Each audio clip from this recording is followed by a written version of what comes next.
नहीं पहचान पाया। बड़े बड़े फकीर पैगंबर महात्मा औलिया अपने अपने समय में आए, जब तक उनका काम पूरा नहीं हुआ तब तक लोगों ने उनको समझ नहीं पाया।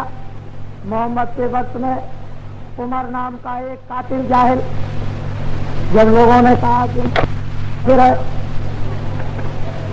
और ऐसा उल्टा मजहब का प्रचार करता है, तो कातिल कहता है कि ये मेरी तलवार है और अब म्यान में जब जाएगी, जब मोहम्मद को खत्म कर देगी। नंगी तलवार लेकर के चला जा रहा। रास्ते में किसी ने पूछा कि कहाँ जा रहे हो उमर? कह लगे उस काफिर और जाहिल को मारने जा रहा हूँ। कह लगे उसको क्या मारते हो? तुम्हारी बहन और बहनोई उसके फॉलोअर हो गए, पहले बहन और बहनोई को मार डालो तब तुम उसको मारना। फौरन उधर से घूमकर बहन की तरफ चल पड़ा, जहाँ पर बहन की शादी हुई थी। वहीं पर अंदर में मोहम्मद साहब बैठे हुए थे। जब ये गया और बहन सामने आई तो बाल पकड़ करके उसने जमीन पर पटकना चाहा। बहन ने कहा कि अरे क्या कर रहे हो तुम? अगर उसको काफिर समझते हो तो मुझे मार डालना, लेकिन दो आयतें, दो कलाम तो उसके सुन लो, उसके बाद में जो चाहे ना तो करना। जब वो कुरान की दो आयतें पढ़ करके एक ने सुनाई, उसके अंदर इतना प्रेम भरा हुआ था कि उमर की तलवार जमीन पर गिर गई। मोहम्मद दौड़ के दरवाजे पर आए, दरवाजा खोल दिया, उनके चरणों में गिर पड़ा और ये कहा, है उमर तुम क्या कर रहे हो? अपनी शक्ति का दुरुपयोग करते हो। उसने कहा मैंने आपको पहचाना नहीं, ये तलवार म्यान में जब जाएगी, जब इस्लाम का प्रचार करेगी। शहीदों का, प्रेमियों का, आशिकों का ऐसा सच्चा प्रण होता है और उन प्रेमियों के साथ वो परमात्मा 24 घंटे उनके पीछे पीछे घूमता रहता है। ये हमारी धार्मिक पुस्तकें महात्माओं की हमको पूरा विश्वास दिला चुकी है और स्वयं भी विश्वास पूरा हो गया कि परमात्मा भक्तों के साथ साथ रहता है। जब जरूरत पड़ती है तो भक्त वत्सल बनकर और दुनिया को दिखा दिया करता है कि देखो मैं भक्तों की इस प्रकार से रक्षा किया करता हूँ। चाहे वो खंड से निकल जाए या कहीं ओट में खड़े होकर के द्रौपदी के तीर को बचा ले, या और किसी तरह से वो गज की जब लड़ाई हुई थी कैसे बचाया, तो वो तो है। लेकिन समय के इंतजार में हम लोगों को उसका खेल देखना है। हम आए हैं स्थान पर अपने सच्चे प्रीतम का संदेश सुनने के लिए, अपनी तपस्या पूरा करने के लिए, और जो अपना प्रण है उसको निभाने के लिए, अपना कल्याण करना चाहते हैं, उसके लिए हम इस प्रकार का कष्ट उठा रहे हैं कि जो आप अपनी नजरों से देखते हो। तो पहले एक गोस्वामी तुलसीदास जी की एक कहानी थोड़ी सी सुन लें बड़े ध्यान के साथ में, फिर तो मैं आज बहुत कुछ आपके सामने कहूँगा, उसको आप सुनेंगे। अंत में आपको भभूत भी मिलेगी, क्योंकि हमने पूरी रसायन तो तैयार अभी नहीं कर पाई, वो तो 1 तारीख तक तैयार हो जाएगी और 1 तारीख को तैयार करके बांट दिया जाएगा। लेकिन हमारे हरिद्वारवासी गांव इर्द गिर्द के लोग बहुत ही इस समय पर आतुर और जल्दबाजी में हैं और ये कहते हैं कि वो भभूत इतने आदमियों को कैसे बांट दी जाएगी। अगर इतने आदमियों को बांट न दी जाए तो फिर महात्माओं का हमेशा ऐसे ही खेल होता रहा। तो खेल है, काम होता रहता है, काम से काम, काम के फायदे से काम। आपको तो उसके फायदे से काम है, कैसे बांट दिया जाए ये आपको क्या मालूम। तो गोस्वामी जी महाराज की एक उनके स्वयं मुखारबिंद की एक कहानी सुन ले ध्यान पूर्वक। हाँ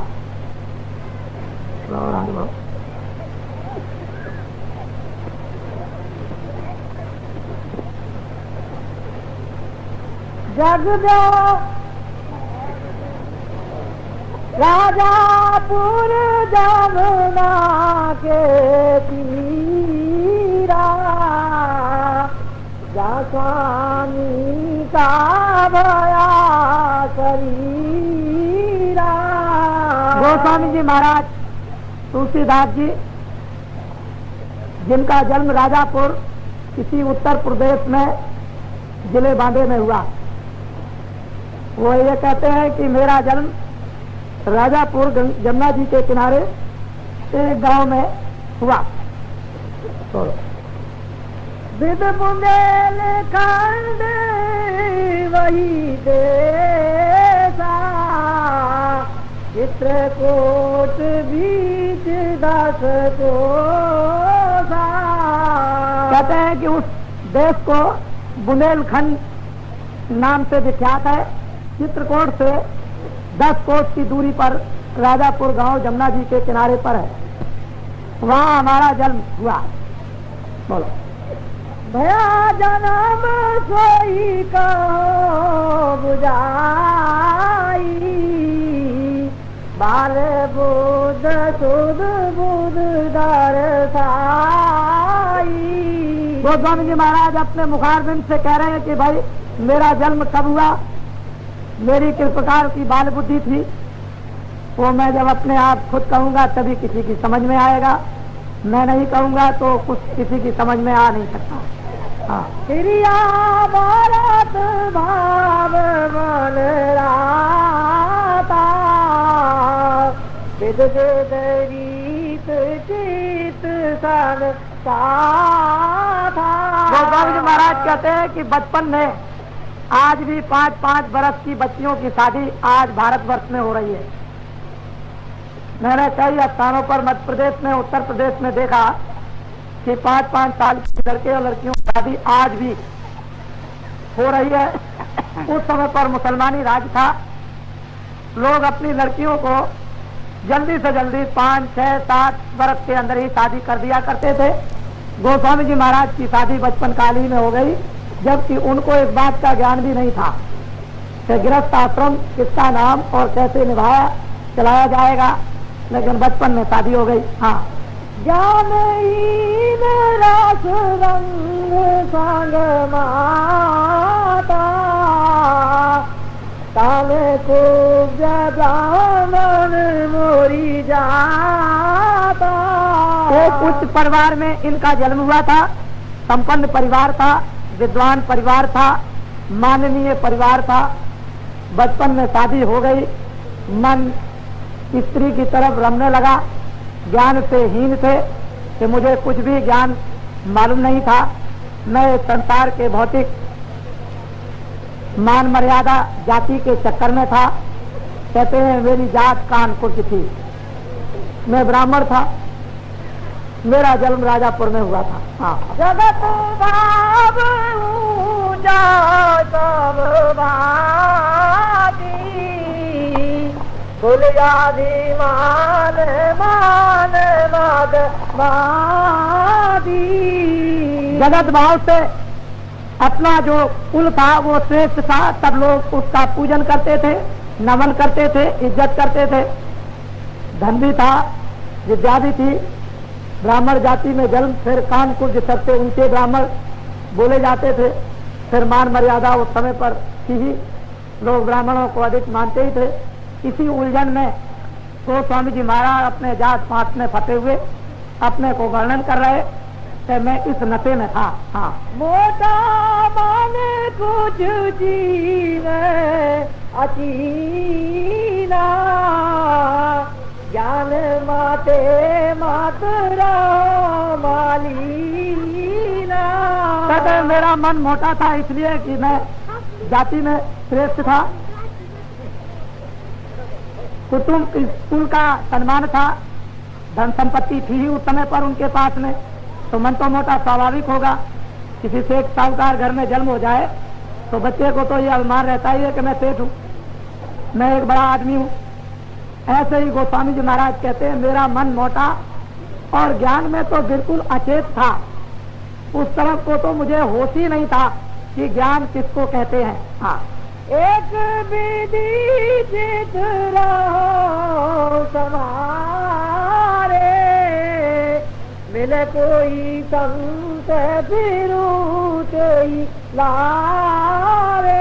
संस्कार कभी कभी जब जोर मारा करता है तो इनमें कभी जब देख देख करके ये सब चीजें बड़ी भारी कभी कभी घना हुआ करे तो उनको ये आया करे कोई महात्मा मिल जाए, घर बार छोड़ दूं चला जाऊं, कुछ करूं, कुछ सुनूं, कुछ ज्ञान प्राप्त करूं, आत्मा का कल्याण करूं।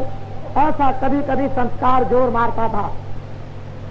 ये कभी कभी इच्छा कुल परिवार इन सब मान प्रतिष्ठाओं को देखकर तो इनमें तो कभी सुख मिलता नहीं है, लेकिन कभी कभी ये हुआ करते थे कि भाई संत महात्मा मिल जाए तो मुझे उनके चरणों में बैठकर सेवा करने का अवसर प्राप्त हो जाए। हाँ, संत साथ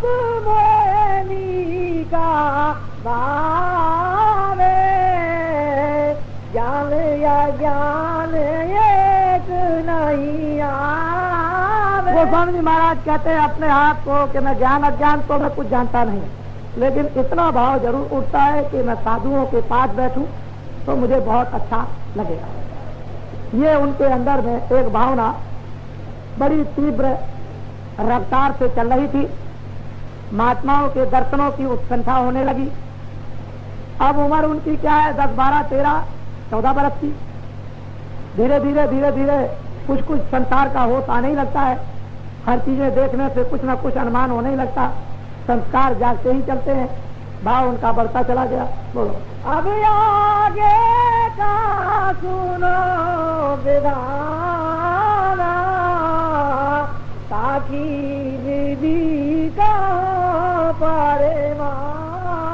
धीरे धीरे धीरे धीरे ये भावनाएं उत्पन्न होते होते, इच्छा जागते जागते, दर्शनों की लालसा उठाते उठाते उनकी उम्र हो गई अब 20 बरस, जवानी पर पहुंच गए।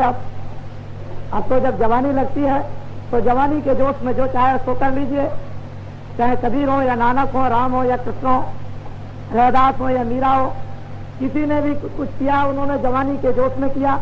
जवानी का जोश ढल गया तो कुछ होने वाला नहीं।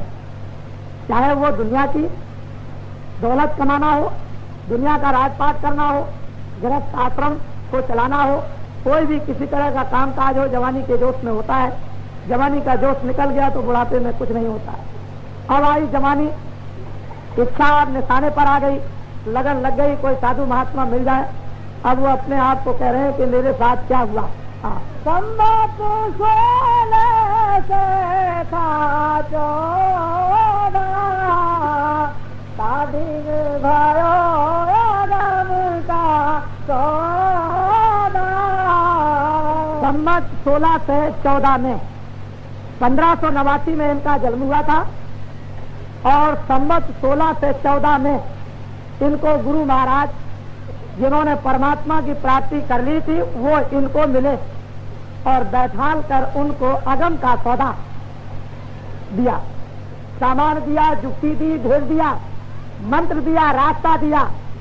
ये उनको संवत 16 से 14 में 1589 में उनका जन्म हुआ। इधर 11 वर्ष और 14, 25वें वर्ष में इनको रास्ता उस परमात्मा की प्राप्ति का अपने गुरु द्वारा मिला। ठीक जवानी के जोश पर जब वो खड़े हुए 25वीं बरस उम्र में जवानी के जोश पर, बस उसी वक्त में इनको रास्ता गुरु महाराज से मिल जाए। चाहे ये मनुष्य रूपी किराए का मकान फिर नहीं मिलेगा, तुम अपनी आजादी का पूरा पूरा काम कर लो, ये रास्ता है जाने का अपने घर में। आ गए निशाने पर, भाव उठता ही था, इच्छा होती थी, लगन थी कि मुझे साधु महात्माओं का दर्शन हो। मिल गए उनको सच्चे रास्ता बताने वाले महापुरुष। जब उनको रास्ता मिल गया तो वो गोस्वामी जी महाराज अपने आप कहते हैं, क्या उसको सुने आप। हाँ,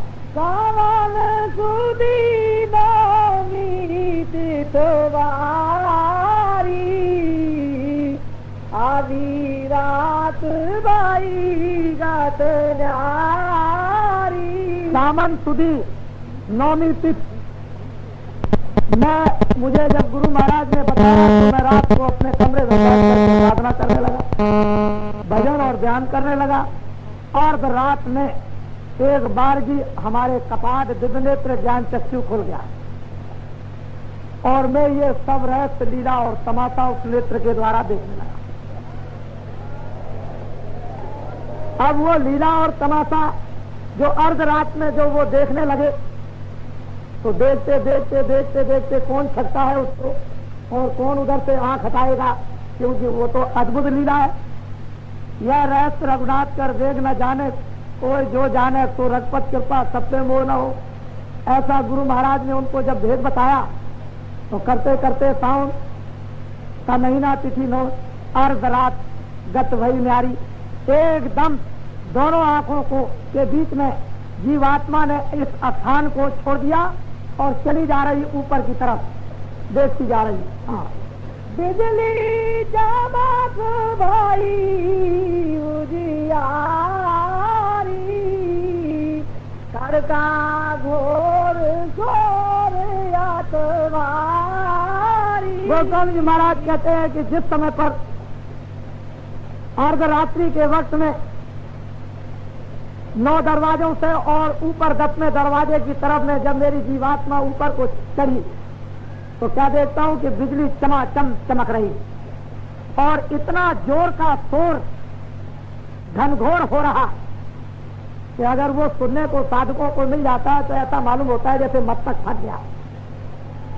ऐसा ये घोर और शोर मनुष्य रूपी मकान में उन वेदवाणियों का, आकाशवाणियों का, उन अनहद ध्वनियों का इस मनुष्य रूपी किराए के मकान में हो रहा है।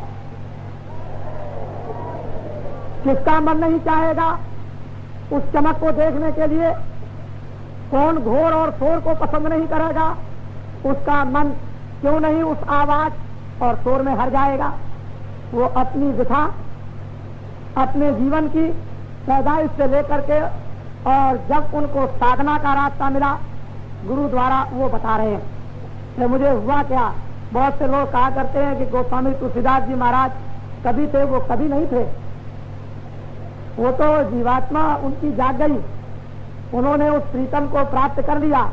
तब उन्होंने कहा है कि मोह विलोक राम मुस्काई दियत तुरंत गयो मुखमाई, उधर माज सुन अंडज राया, देखूं बहु ब्रह्मांड निकाया, अति विचित्रता लोक अनेका, रचना अमित एक से एका। ये अपने दिव्य नेत्र ज्ञान चक्षु के द्वारा उस अध रात से देखना उन्होंने जब प्रारंभ कर दिया तो आपको ये क्या मालूम है कि कौन सी साधना और कौन सा योग करते थे। लेकिन लोगों को जब तक मालूम नहीं होता है, जब तक कि वो जुक्ति बताने वाले महापुरुष न मिल जाए तब तक कैसे मालूम होगा। अब तो धीरे धीरे इन ग्रस्त प्राणियों को, जैसे गृहस्थ आश्रम में गोस्वामी तुलसीदास जी महाराज ने ये सब कुछ गृहस्थ आश्रम में कर लिया, जब तक अपना पूरा काम नहीं कर लिया तब तक अपने गृहस्थ आश्रम को उन्होंने छोड़ा ही नहीं था। बोलो।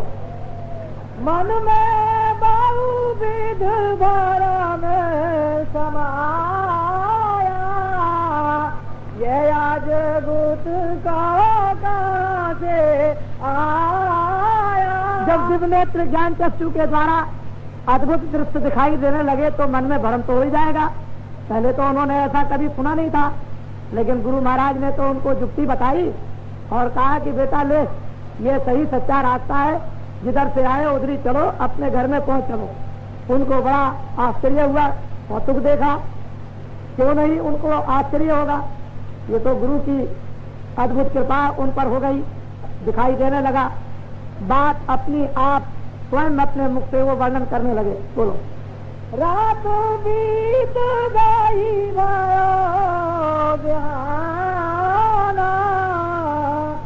मनिया तेरा सोई का विदान। बड़ा मन में आश्चर्य लगा। अर्ध रात से ये काम शुरू हुआ था देखना। कहते हैं कि सवेरा हो गया, 10 बज गया, उसी कमरे में बैठे बैठे हमको ये भी ख्याल नहीं रहा कि 1 घंटा हुआ कि 2 घंटे हुए। जब उठे तो ऐसा मालूम हुआ कि 2-4 मिनट हुए होंगे। ये तमाशा सारी रात देखते रहे, 10 बजे तक गिनते देखते रहे। जब उन्होंने आंख खोली तब उन्होंने सोचा कि अरे मैं तो अर्ध रात में बैठा था और ये तो दिन 10 बज गया है, दिन को सूरज निकल आया। यहाँ तो सब लोग अपना अपना काम करने लगे। तो अद्भुत दृश्य को देखकर और वो आनंद लेकर भूल ही जाएंगे संसार की रात्रि भूल जाएंगे, संसार का दिन भूल जाएंगे, संसार का काम भूल जाएंगे, संसार का देखना और बोलना भी भूल जाएंगे। तो असली वो अद्भुत जो उनके मन में इस तरह का उल्लास हुआ। बोलो पुण्य प्राप्त रोज रोज आस हो, एक देवा से सूरत जाड़ जो। गोस्वामी जी महाराज कहते हैं कि जब जब हम बैठते थे तब तब हम ये कौतुक रोज रोज देखते थे। देखते देखते देखते देखते कई दिन गुजर गए। एक दिन क्या हुआ कि एक बारगी बिल्कुल इस शरीर से जीवात्मा अलग हो गई और शरीर हो गया बिल्कुल मृतक, चढ़ गई ऊपर। जैसे मौत के वक्त में जीवात्मा को निकाल के अलग कर दिया जाता है, इसी तरह से ये जीवात्मा साधना के वक्त में ये बिल्कुल अलग हो जाती है और शरीर बिल्कुल अलग हो जाता है। इस तरह से अपने आप को ये मनुष्य रूपी किराए के पंच भौतिक मकान से उन्होंने अपनी जीवात्मा को अलग कर दिया और चढ़ गई एकदम ऊपर की तरफ। और वहाँ वो नाना समाते उन ब्रह्मांडों में जाकर देखने लगी। हाँ, क्या देखती है? नील शिखारे गुरुद्वारे माई निर्खायाच राज का न जाई। बहुत से लोगों से पूछा जाता है भाई कहाँ जा रहे हो? कहने लगे हरिद्वार में गुरुद्वारे में जा रहे हैं। गुरु का द्वारा तो बच्चा उधर है, इधर हरिद्वार में कहाँ से आया गुरु का द्वारा? इधर कहाँ जाओगे? वो तो इधर है कि चढ़ गई ऊपर और वहां पहुंची जहां गुरु का द्वार था।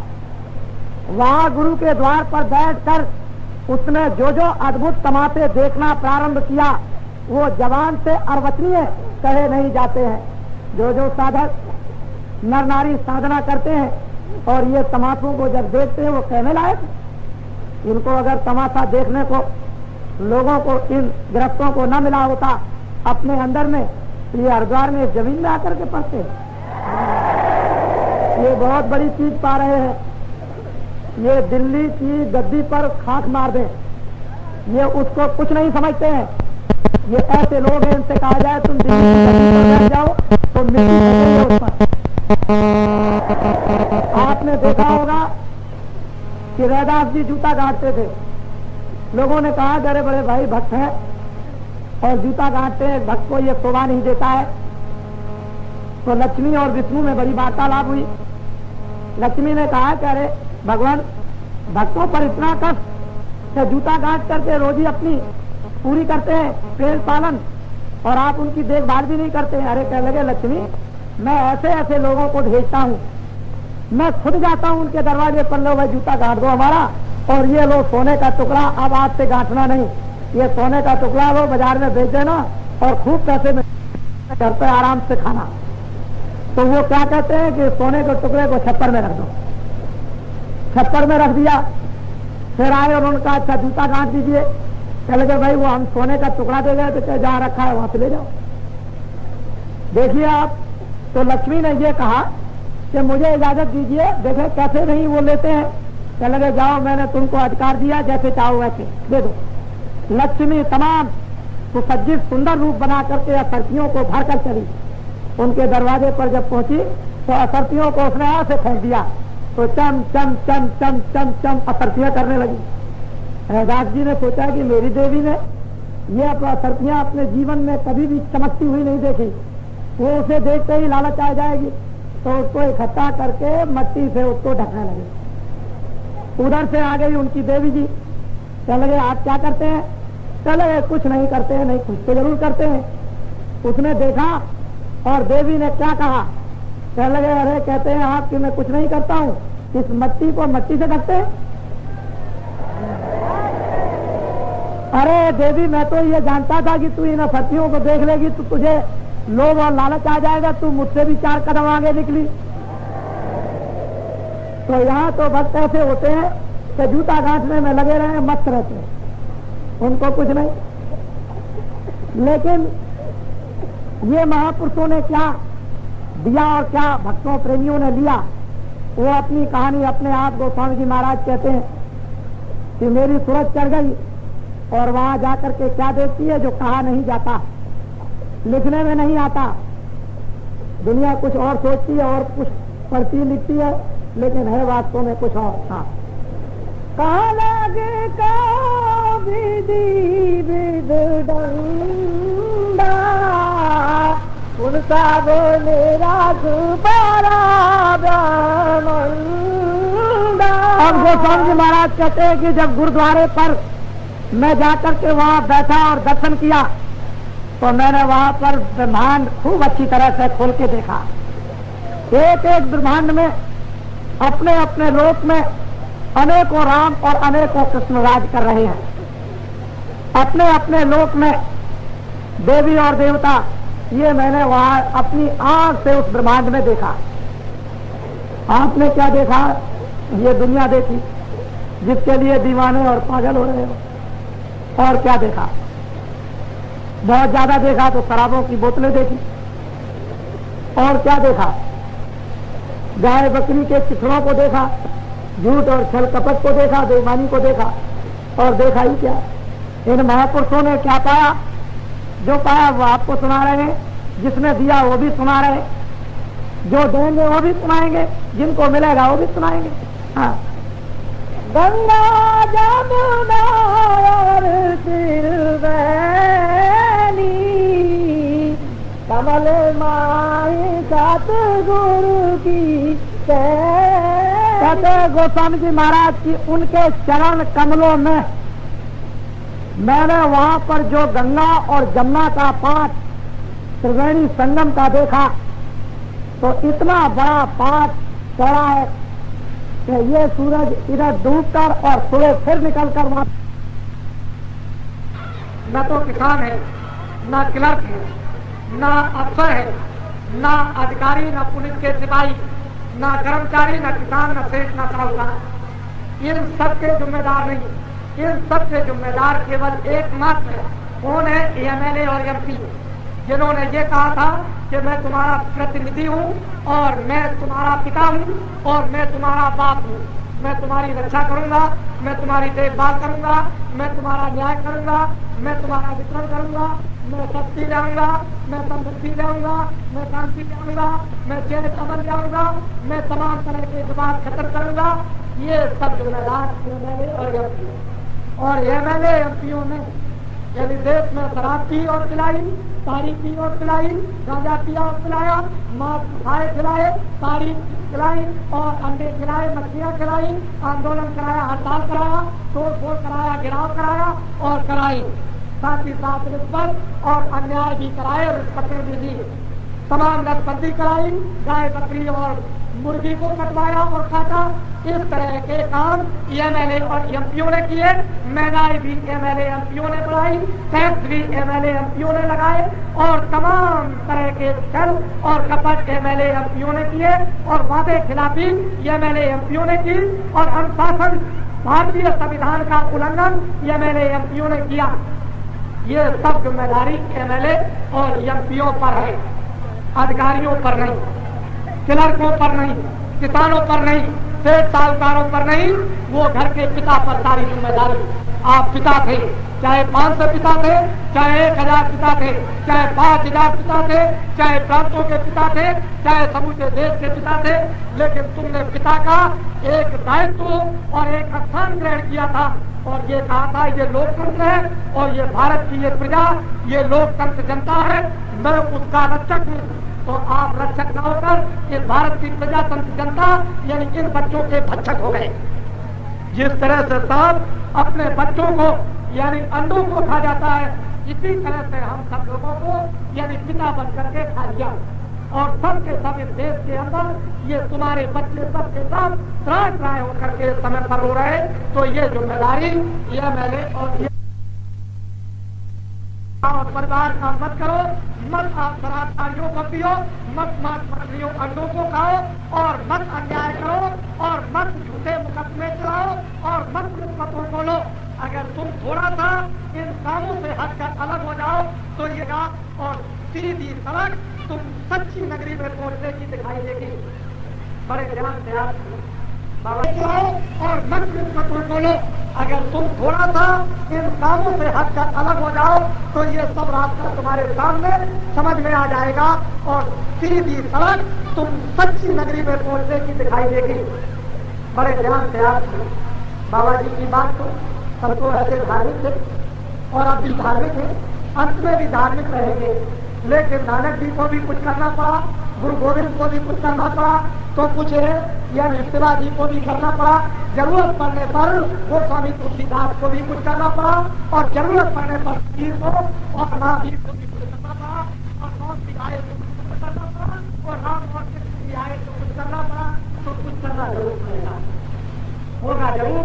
उसके लिए आप बड़े धीरज के साथ में आप सुने, क्योंकि जितना आप ये सब काम राष्ट्र का अनैतिक करते जाओगे, समाज का अनैतिक करते जाओगे, परिवार का अनैतिक करते जाओगे, शरीर का अनैतिक करते जाओगे, उतना ही तुम गिरते जाओगे और उतना ही रोग बढ़ता जाएगा।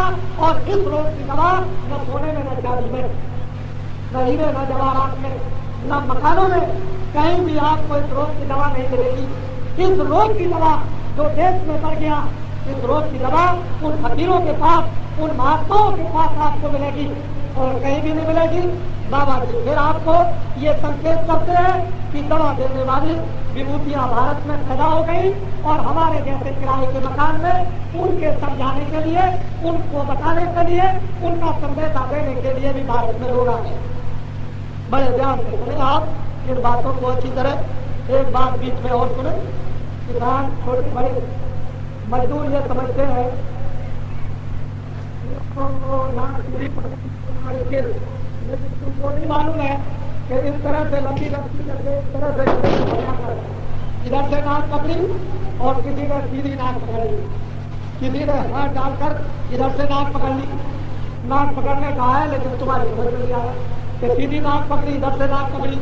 जब इधर से करने लगे तो तुम भूल गए कि नाक पकड़ी या नहीं पकड़ी, अब नाक नहीं पकड़ी जाएगी।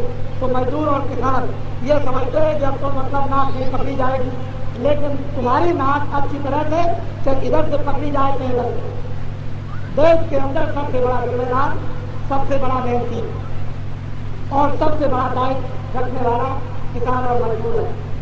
इस किसान और मजदूर से चाहे खून से और चाहे पसीने से, चाहे उसकी हड्डी से, चाहे उसके बाल बच्चों से काम लेकर के अपना काम चलाइए। लेकिन सारे देश का किसान और मजदूरी एक ऐसा स्थान और मजदूरी एक ऐसा आदमी किसान है कि सारे देश के बोझे को ढो ढो कर अदा करता है। सारे देश के खर्चे को, सारे देश के नुकसान को यही किसान और मजदूर दिया करता है। कोई भी एक नया पैसा न तो राष्ट्रपति, न प्रधानमंत्री, न एमएलए, न एमपी, न पदाधिकारी, कोई नहीं। यही किसान बेचारे अपना खून पसीना बहाकर ये सब कुछ अदा नुकसान का किया करते हैं। लेकिन तुम्हारी समझ में ये कुछ नहीं आता। लोग ऐसी बातें नीति टुकड़ी करके अखबार रेडियो पर और बुलावा देते हैं, लेकिन देते देते बुलावा अब तो ये दशा तुम्हारे सामने आई। बाबा जी की बातों को अच्छी तरह सुने। एक प्यार था, जंगल में रहा करता था, उसमें सीता और शेर रहते थे। उधर से क्या हुआ कि शेर आए और सीता आया तो छोटे मोटे जानवरों को पकड़ करके खा जाते। बेचारा जान को बचा करके इधर उधर खिसका करता था। क्या करे, शेर उसको दौड़ा रहा था, वो एक झाड़ी में छुप गया। शेर आगे निकल गया उसको ढूंढने के लिए, वो जान को लेकर के भागा तो आगे उसको और कुछ नहीं मिला। शेर की बड़ी खाद मिल गई उसके। जब उसके अंदर घुस गया तो शेर उधर से दौड़ता हुआ आया, उसने देखा कि ये तो शेर है, तो आगे चला गया। उस यार ने सोचा कि ये तो बहुत अच्छा हुआ कि मेरी जान बच गई। अब तो दिन में कई इधर उधर अपना खाना खाया हुआ और बस किसी खान में आकर के अंदर घुस के बैठ जाया करूंगा। कोई भी जंगल का जानवर नहीं बोलेगा, क्योंकि ये तो शेर की शकल है। सारे के सारे छोटे मोटे जानवर उसको देख करके डरने लगे, क्योंकि वो दिन में इधर उधर घूम करके खाया है और उस शेर की खान में घुस जाए। सब जानवर उससे डरते हुए बहुत दिनों के बाद में उसको मान लिया छोटे छोटे जानवरों ने। प्यारों के यहाँ शादी हुई। जब प्यारों के यहाँ शादी हुई तो उसको बुलाया कि आप हमारे यहाँ चलिए, हमारे जंगल के राजा हैं। तो उसको बैठा दिया। वो तो ओढ़े हुए था शेर की खान, उसके अंदर प्यार बैठा हुआ था। जब शादी हो गई प्यारों की तो प्यारों को लगी अफवाहें, तो बड़े जोर से चिल्लाए वाह वाह, जब वो सब चिल्लाए तो उसको भी नहीं रहा गया, वो भी बड़ी जोर से उस थाल के अंदर चिल्लाया कि वाह वाह वाह वाह। तो सब जान बोले अरे यार ये तो मेरी जात का है, इसने तो तेल की थाल उड़ रखी, इसको निकालो बाहर, बाहर निकालो इसको जल्दी से। जब उसको निकाला गया तो उसमें क्या निकला, वो तो तेल की थाल उड़े हुए था। अरे कह लगे मेरी जात का इतने दिनों तक हमारे ऊपर ये राजा बना था। अब समझ में आया। तो जब समझ में इनको आ जाएगा, जब समझ में इनको आ जाएगा तो जो लोग तेल की खाद में फंसे हुए हैं और राजा बने हुए उनको सबको निकाल कर बाहर कर दिया जाएगा। तो ये मालूम हो जाएगा तेरे ये तो मेरी तरह से थे। अब घबराए नहीं आप, देखें अच्छी तरह से समझे। मान शक्तियों का जन्म भारत में हो गया, जमाना जरूर बदलेगा, इसमें दो राय नहीं। उसके लिए आप अच्छी तरह से सुन लो और फिर ध्यान दे करके याद कर लो। फिर मैं आपको ये बात बतलाता हूँ, भजन करना है, सुमरन करना है, ध्यान करना है, काम करना है, बच्चों की सेवा करनी है, दफ्तर में जाना है, खेती में जाना है, व्यवसाय करना है, कपड़े पहनने हैं और खाना खाना है, एक दूसरे की सेवा करनी, एक दूसरे के काम आना और भजन करना आत्म कल्याण के लिए। ये सब काम आपको करने होंगे। इस काम से आपको यानी हटना नहीं, सुस्त नहीं होना, काय नहीं होना है, क्योंकि बाबा जी किस तरह का पाठ पढ़ा रहे।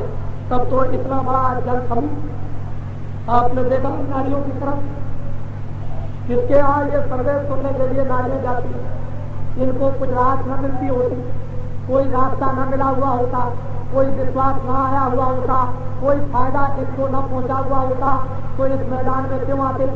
कोई वजह तो जरूर है, इसको आपको विचार करना चाहिए। इसलिए मैं तो ये निवेदन और प्रार्थना करूंगा और फिर कहूंगा कि भारत के एमएलए एमपीओ अब भी होश में आ जाओ, शराब ताई को छोड़ दो, मांस मछली को छोड़ दो, रिश्वत लेना छोड़ दो, पैसा इकट्ठा करना छोड़ दो, ये तमाम तरह के कत्ल करना कराना छोड़ दो, अन्याय करना छोड़ दो, ये और जुल्म जो करते हो उसको छोड़ दीजिए। नहीं तो भारत की प्रजातंत्र जनता आपको एक ऐसा सबक देगी जो 5000 वर्ष के अंदर भी आपको ये सबक नहीं मिला। ये भारत की प्रजातंत्र जनता अब आपको सबक देगी। मैं फिर सबके लिए हित चाहता हूँ, कल्याण चाहता हूँ और फायदा चाहता हूँ और आराम चाहता हूँ और खुशहाली चाहता हूँ कि लोग राज करें, यही राज करें, लेकिन छोड़कर राज करें, चरित्रवान बनकर राज करें और सेवादार बनकर राज करें, पिता बनकर राज करें, बच्चों को बना लें, सबको भोजन दें, सबको कपड़े दें, सबको मकान दें, सबको न्याय दें, सबको रक्षा दें। लेकिन अगर लूटपाट करोगे बच्चों को तो ये बच्चे आपको अब सबक दे देंगे, शिक्षा आपको दे देंगे। उसके लिए आप ध्यान से सुन ले कि बाबा जी ने स्पष्ट कह दिया कि ये भारत के हिंदुस्तान के तमाम एमएलए एमपी जिम्मेदार, ऐसे जिम्मेदार व्यक्ति भारत में, इनको अब क्या करना होगा, इनके लिए आप बड़े ध्यान से सुने कि एक किसान के खेत को रखवाले ने काट कर अपने घर में डाल दिया, किसान सिर पीट करके रोता रह गया। भारत के रखवालों ने, एमएलए एमपीओ ने इस प्रजातंत्र के माल को लूट कर अपने घर में डाल दिया और सारे देश की प्रजा रोती रह गई। इसके बाद क्या है, इनसे पूछा जाए तो इनको ये बताएंगे कि 20,000 रुपया कर्जा, ये बताएंगे 30,000 रुपया कर्जा, ये बताएंगे 10,000 रुपया कर्जा। तुम दे सकते हो कि नहीं दे सकते हो? ये नहीं दे सकते हैं। ये मुसीबत गांव गांव पर और परिवार पर आई हुई है। ये क्यों ऐसी मुसीबत आई? पहले भी तो लोग थे, क्या पहले नहीं थे? पहले भी थे लोग, पहले भी शक्ति थी, पहले भी चरित्र थे, सदाचार था, एक दूसरे के काम आते थे, लेकिन इतनी बीमारियां नहीं थी, इतने कतले आम नहीं थे, इतने अन्याय और दुराचार नहीं थे, इतनी बीमारियां नहीं थी। लेकिन आदमी को पेट भर भोजन मिलता है और यही कह करके आपने राजाओं को बदनाम किया, जनता को उकसाया राजाओं की कि ये दुराचारी है, ये अन्यायी है और ये तमाम प्रजा को सताते हैं, नाना प्रकार का दुख देते हैं। इस तरह से उकसाकर और इन राजाओं की जनताओं को अलग किया, राजाओं को अलग कर दिया। लेकिन राजाओं से भी बेहतर हजारों गुना जना, यानी इस समय पर दशा पर जाकर के खड़ा कर दिया कि सारे देश की जनता चिल्ला रही है। भारत की जनता एक तरफ अपने विचारों को, उसको ध्यान से सुन ले। बाबा जी इन बच्चों के लिए, अपने लिए नहीं, सुन लो, न बाबा जी को राष्ट्रपति बनना, न बाबा जी को प्रधानमंत्री बनना, न बाबा जी को एमएलए एमपी बनना, न बाबा जी को चुनाव व्यक्तिगत लड़ना। बाबा जी आपकी सेवा करेंगे, ऐसे ही जन समूह में गए और आपके सेवादार हैं। बाबा जी धोबी का काम करते हैं और मैले कपड़े को धोने वाले धोबी हैं, लेकिन जात के बाहर का कपड़ा धोने वाले धोबी नहीं। मन बुद्धि चित्त अंतःकरण आत्मा आंखें कान और वाणी को धोने वाले यानी बाबा जी धोबी को धोबी, लेकिन कपड़ा धोने वाले जात के धोबी नहीं। इसको याद कर रहे अच्छी तरह से। बाबा जी कोई पद नहीं चाहते हैं, बाबा जी को तो ये सेवा कबूल है और अंतिम श्वास तक ये सेवा करते रहेंगे। बाबा जी को इन बच्चों के लिए जो भगवान स्वप्न देते हैं वो कह रहे हैं, आओ बच्चे, हरिद्वार में 20 और 30 बरस के अगर तुमको राजनीति के द्वारा देश की सेवा उत्थान की करनी है तो वो इकरारनामा जो तुमको मिल गया होगा, नहीं मिल गया होगा तो इन प्रेमियों से मांग लेना कि वो कौन सा इकरारनामा है कि जो मुझे यहाँ और हरिद्वार में भरना है, और तुम आकर उस इकरारनामे को भरो। हम सारे देश की जनता से आह्वान करेंगे और प्रार्थना करेंगे, मुझको अपने देश की जनता पर, मुझे अपने देश के उन व्यक्तियों पर जो सनातन धर्म और सनातन सच्ची सत्ता ईश्वर पर विश्वास करते हैं, रामायण और गीता पर मुझे विश्वास है कि बाबा जी की बात को वो मान लेंगे और मानकर बाबा जी इन बच्चों के लिए जो कुछ भी उनसे प्रार्थना करेंगे वो उसको स्वीकार करेंगे। और बाबा जी ने इन बच्चों के लिए यानी 19 से बात करके अंत समय तक 20 करोड़ वैचारिक आध्यात्मिक क्रांति की तरह इस देश के अंदर बिना अखबार और रेडियो से फैला दी है। और बाबा जी ने इन बच्चों के लिए 20 करोड़ आदमियों का जनमत तैयार करके रख दिया है और ये 20 करोड़ यानी आदमियों का जनमत इन बच्चों को अपना मतदान देगा। बड़े ध्यान से सुने, बाबा जी को कोई काम नहीं करना। ये बच्चे तुम्हारी रक्षा, भजन करने की रक्षा, भोजन की रक्षा, कपड़ों की रक्षा, मकान की रक्षा, चोरी की रक्षा, चमारी की रक्षा, हर चीज की तुम्हारी रक्षा करेंगे।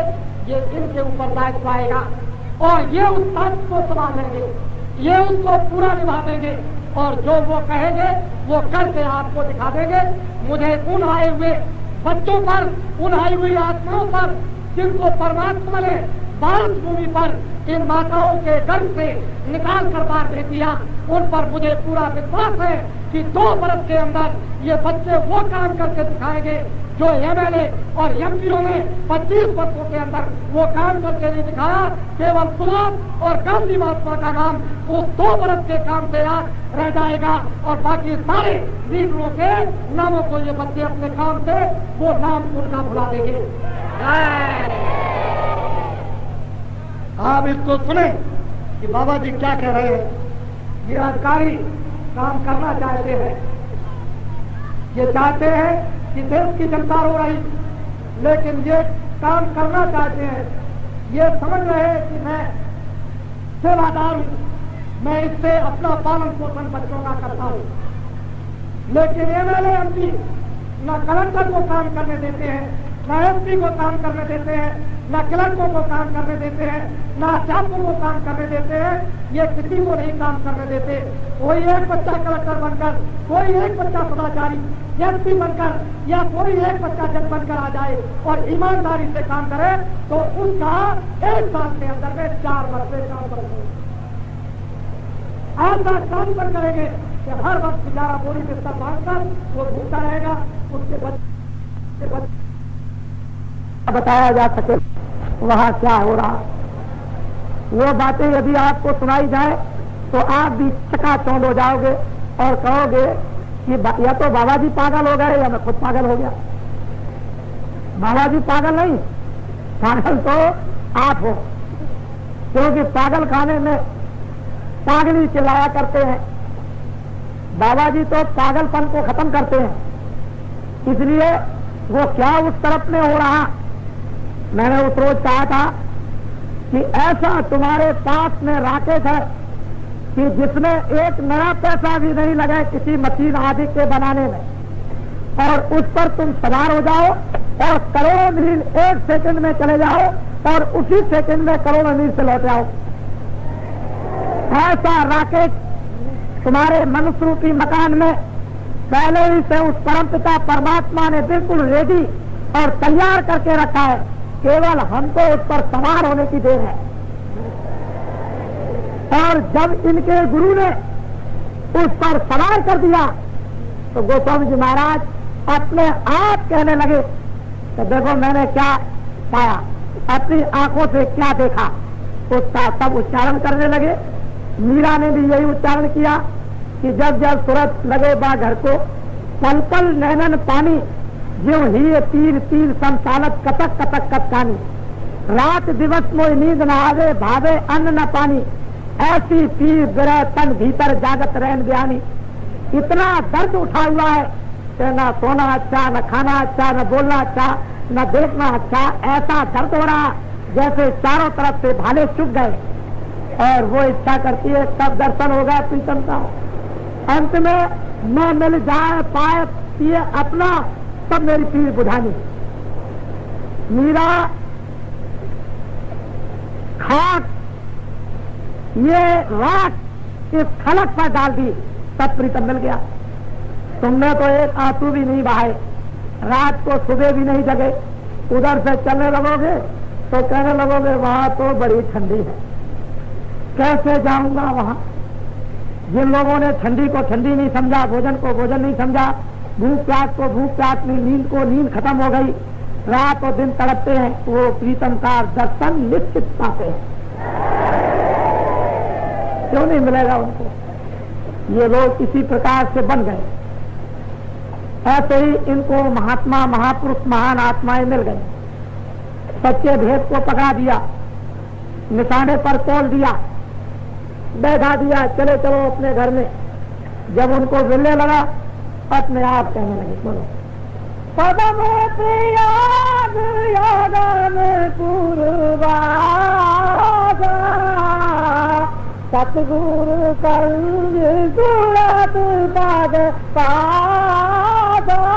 कहते हैं कि वहां पर प्रयाग संगम है, जो सतगुरु कंज चरणों में जिनकी सूरत बात कर लेती है अंदर में, जिसको वही मणियों का प्रकाश कहते हैं, वो अगमपुर में रूहे जीवात्माएं बात करती है। तुम जरा से अपने अनेकों जन्मों के सोए हुए पट को उघाड़ दो, जरा सा खोल दो, अरे जागरण ही जागरण हो जाएगा। अंदर में न मालूम क्या क्या होने लगेगा। फिर नींद का क्या काम, बाहर से सोते रहो, अंदर से सदा जागते रहो। ये काम हो जाता है। देखने को प्रेमी सोते हैं, अंदर में अपना आनंद लेते हैं। ये घटका मनुष्य रूपी मकान का खेल है और जीवात्माओं को यही पाना चाहिए। इसी की खोज के लिए निकलना चाहिए। हमने इसीलिए सब कुछ अनेकों जन्मों में गमाया था, सब तरह की सेवाएं और दान पुण्य किए थे कि हमको कोई मिल जाएंगे और हमें ये दर्शन और दीदार मिलेगा। लेकिन क्या करें बेचारे। हाँ, तीन लोग भी तारे सब देखा, कहो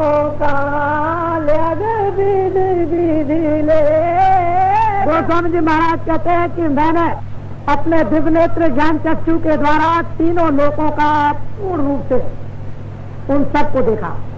वहाँ का जो विस्तार रहस्य और लीला है, कहते हैं मैं कैसे कैसे लिखूं, इतना तो मेरे पास कागज कलम स्याही है ही नहीं, वो तो आंख से देखने ही का काम। ये यदि छोटा मोटा चिमगादड़ टापू का यदि आप वर्णन करना चाहें तो कोई नहीं वर्णन कर सकता है। इस समय का दृश्य इस तरह का, एक छोटे मोटे चिमगादड़ टापू का दृश्य वर्णन नहीं कर सकते हो, तो वो जो तीन लोगों का जो दृश्य है वो कैसे वर्णन हो सकता है। वो सब मैंने वहाँ प्रयाग में स्नान करने पर गुरुद्वारे पर बैठ करके यहाँ का वहाँ का सब कुछ राज और रहस्य देखा। अंड का भी, पिंड का भी, ब्रह्मांड का भी, तीनों लोकों का देखा है।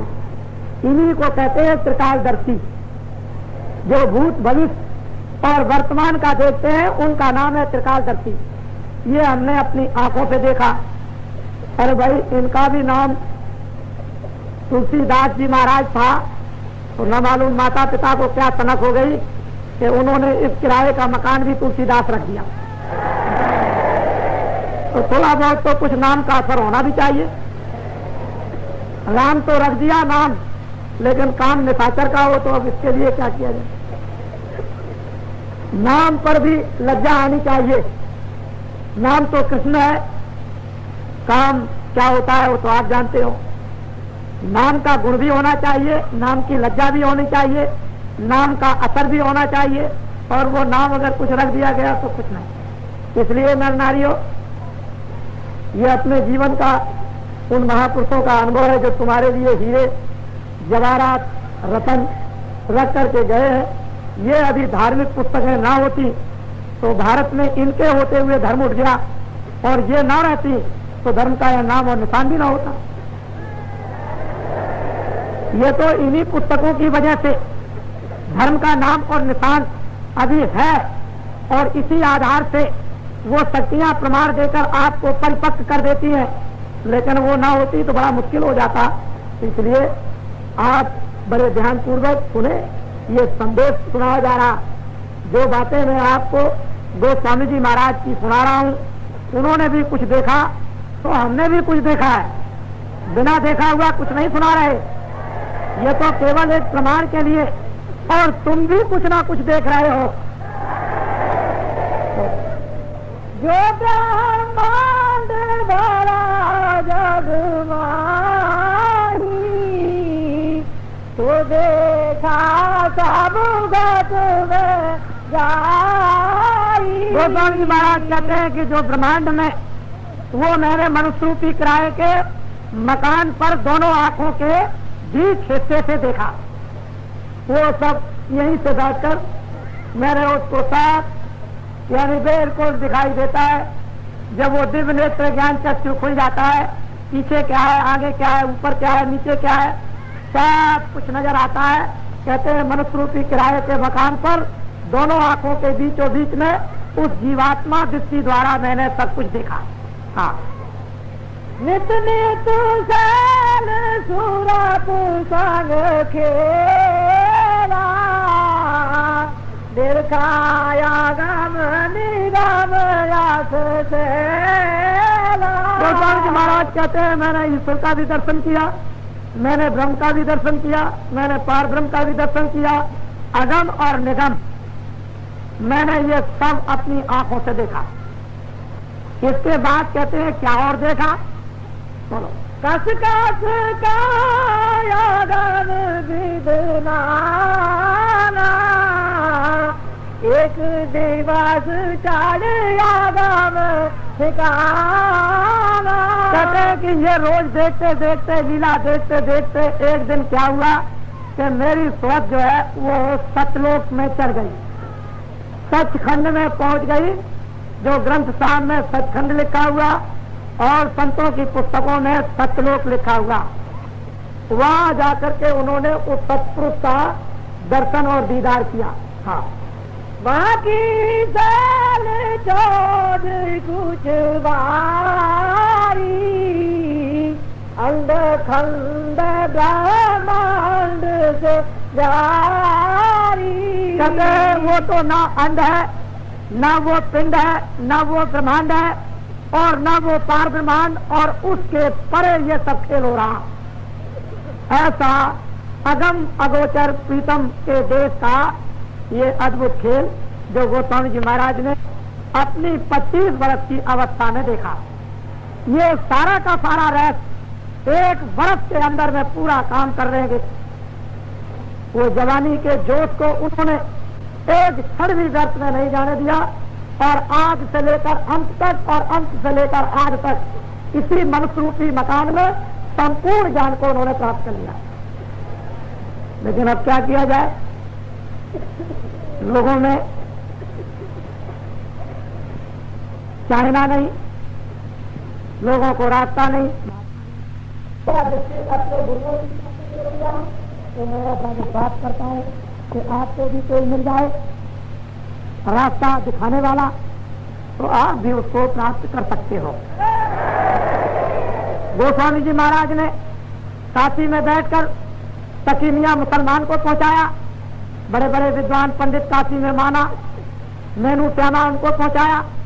उनके जो प्रथम शिष्य राजापुर में जब थे तो वो बेचारे रोज दर्शन के लिए आते और जाते थे। सारे नर नारी राजापुर के चारों तरफ के गांव के ताले लग जाते थे गोस्वामी जी महाराज के दर्शन के लिए 25 वर्ष की अवस्था में। और ये बेचारे अहीर जात के हृदय, ये वहां एक नौकरी 3 रुपए की करते थे, इनके पक्के भक्त और आशिक बन गए। उनको रास्ता बतला दिया, उन्होंने 1 साल के अंदर उसको भी पहुंचा दिया। देखिए आप, आश्चर्य की बात तो ये, फिर उन्होंने प्रार्थना की कि मेरा घर काशी में है, आप काशी में कभी आइए।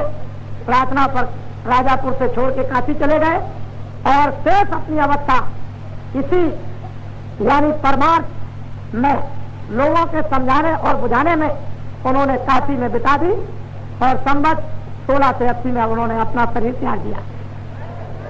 चीज असली ये है, इसी तरह से आप भी लग जाओ। हमको आप क्यों ऐसा समझते हो कि बाबा जी कुछ और है? अरे बाबा जी तो दोनों तरफ, इधर भी नाव पर बैठा दें और उधर भी बैठा दें। इधर ग्रस्त जीवन की नौका को भी पार कर लो और परमार्थ जीवात्मा की उसको भी पार कर लो, उसको भी उतार दो समुद्र से। ये तो चंद 40-50 वर्ष की नदी है। अरे ये एक बहुत बड़ी नदी भवसागर से पार उतरने की। दोनों नदियों को इसी जिंदगी और जीवन में पार कर लो, काम बन जाएगा। तो मैंने छोटा मोटा एक आपको प्रमाण सुनाया और उसी की साधना रास्ता आपको बता रहा हूं। ये कोई खेल नहीं कर रहा हूं, ये सच्चा काम है, सच्ची रीत, सच्चा तरीका, सच्चा मार्ग है, सच्ची उपासना, सच्चा कल्याण, सच्चा जागरण है। समझ गए? सच्चा अपना घर है, सच्चा वेद है, सच्चा प्रेम है, सच्ची शांति है, सच्ची निवृत्ति है और वो सच्ची मोक्ष। ये कोई बनावट का काम नहीं। अगर बनावट का काम होता है तो फिर ये काम हो ही नहीं सकता था। इसलिए नर नारियों, तुम धन्य हो, अति धन्य हो, जो अपना समय इस तरह घरगार के काम काज को भूलकर और इस तरह से अपना समय सौभाग्य के जुटाने में, संस्कार के जुटाने में, अपने भागों को पलटने में, अपनी जीवात्मा के जागरण में इस तरह से अपने आप को लगे हुए हो। ये तो तुम्हारी बहुत बड़ी तपस्या हो रही। तो जो समझता है वही समझता है, हर आदमी इसको क्या समझ सकता है? कोई नहीं समझता। ये अचानक में जो कार्यक्रम आपके सामने आया, हरिद्वारवासी जब इधर कुछ चर्चाएं जब सुनी तो उन्होंने यही कहा कि अरे हमने यहाँ बहुत से महात्माओं को देखा, बहुत से फंक्शनों को देखा, बहुत से त्योहारों को देखा। अरे ये वैसे ही है कि प्रोपोगंडा प्रचार तो बहुत होता है लेकिन देखने में कुछ नहीं आता। बाबा जी ने ये कहा आपसे कि हम आप दूर नहीं है, तारीख भी दूर नहीं है, अपनी आंखों से देख लेना तब क्या। बाबा जी ने तो और कुछ नहीं कहा।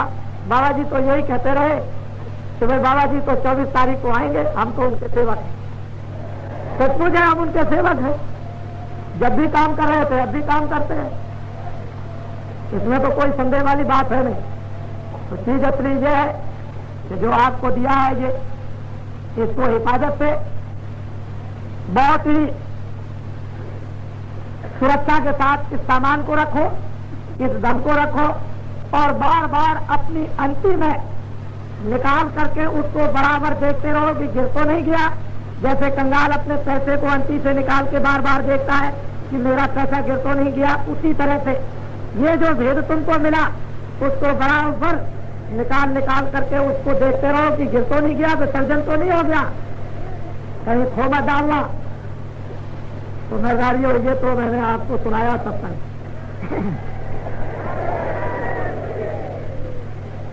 हमारे प्रेमी जन नरनारी बहुत से विराजमान है जो बहुत दिनों से साधना कर रहे, इसमें कोई संदेह नहीं है।